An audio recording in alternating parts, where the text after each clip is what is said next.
Hi everybody, and just a quick video update regarding last week's Hand Together session. So last week we looked at communication, and we've done a lot around black or white in the session with Julie. And the reason we wanted to focus on kind of black or white theme is that we wanted to kind of explore the idea of that, communication isn't just black or white. And, in the session, Julie put black on white, white on black, with the message that what we do, what we communicate transfers and leaves a lasting impact on the other person. And it's a two-way process, and there's lots involved in that. In your packs that we've sent home with you this week, there's a couple of things that we wanted to pick up with you. And the first is around the iceberg. It's something we use a lot in the Raise team work, and we talk about a lot in relation to mental health. And it's thinking about behaviour as communication. And often we see a particular behaviour from our little one. Sometimes we find that easy to understand, sometimes we don't, sometimes we can find it quite challenging and difficult to understand. And often the behaviour we see on the tip of the iceberg is just a really small part of how our little one might be feeling. We've got the kind of added difficulty sometimes in the early years of, our little ones not being able to tell us how they're feeling, or not having the language and communication skills just yet to be able to help us, understand a little bit more. So we do have that added difficulty there. So we've put the iceberg into your packs to have a little think about, okay, when you see a particular behaviour on the top, we want you to be curious, we want you to stand back and reflect and try to imagine what's going on in the little one's brain and wonder. And often it's wondering out loud as well with the little one. I can see you, I can see your eyebrows are frowning. I'm wondering if you're angry. I can see you're stamping your feet. I'm wondering if you're frustrated, and helping them with those big feelings and those behaviour, making those connections between what they're doing, their behaviour, and actually how they're feeling. And that's how we learn about our emotions. That's how we become emotionally literate. So your iceberg has that on the top, and then lots of little prompts underneath to help you kind of be that detective and to think about, okay, what might be going on. It also talks about the connection between your own state of mind at that time, your own well-being, your own mental health, and having to think about how that's impacting on your child's or your little one's behaviour as well. And all this is communication, and it's not black or white. There's lots involved, and what you feel and what you think and how you behave impacts on your little one, and vice versa. And that hence why we were doing the black and white theme that week. So that is the iceberg, and what we'd love you to do is try to think iceberg in your communication with your little ones. What we see on the surface is only a little bit. Let's just do that deeper dive and try to see what's underneath the surface and try to understand that from the little one's perspective. In relation to communication as well, we wanted to talk to you a little bit about attunement.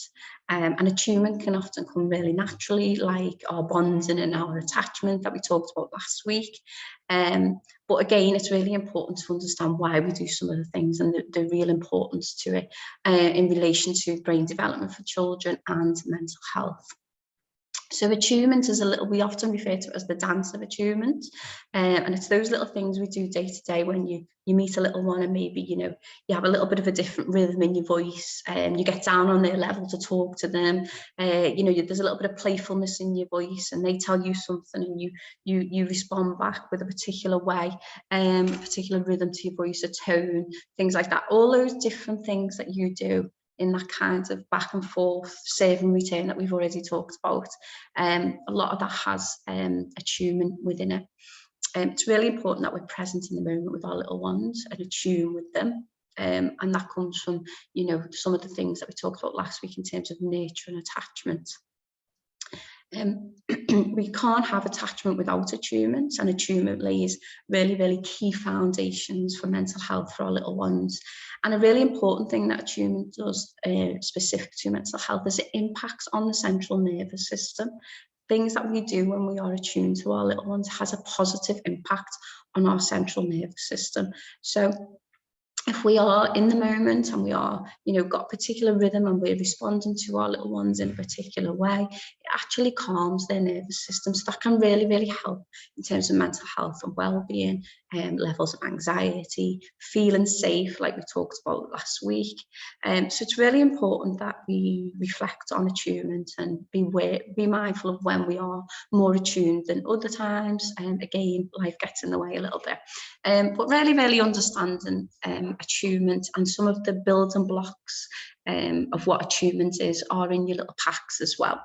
And it's all around, you know, encouraging, being attentive, you know, being together in the moment, all the things that we're doing in the Hands Together project, and also guiding and supporting, which we've seen a lot of this happening within the sessions, you know, not just this week, but previous weeks as well. But we just wanted to make sure that we are promoting the importance of this attunement that you do and how important it is for brain development, you know, those pathways that we talked about, feeling safe, feeling seen, feeling understood, all these important things that happen in the early years that lay really key foundations as children and young people go through life, and develop those coping strategies and skills. So we would love you to think about, for the rest of the week, iceberg, you know, what are you seeing on top of the iceberg for your little one?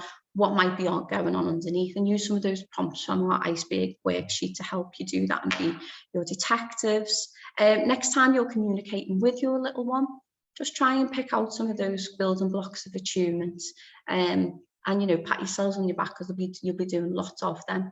There may be areas you want to focus in a little bit more on, read a little bit more about, but your principles of attunement are in your pack. So please do have a little read of those and find out a little bit more about them. We're happy to answer any questions you have around attunement, around behaviours communication, when we see you this week. And we're looking forward to a really, really lovely session again. It's been so great that you're continuing this journey with us. Look forward to seeing you this week. Enjoy the rest of you guys. Don't forget to check in with your Royal Rainbows, not only your own numbers, but your little ones too. And enjoy the rest of your week. Take care. Bye.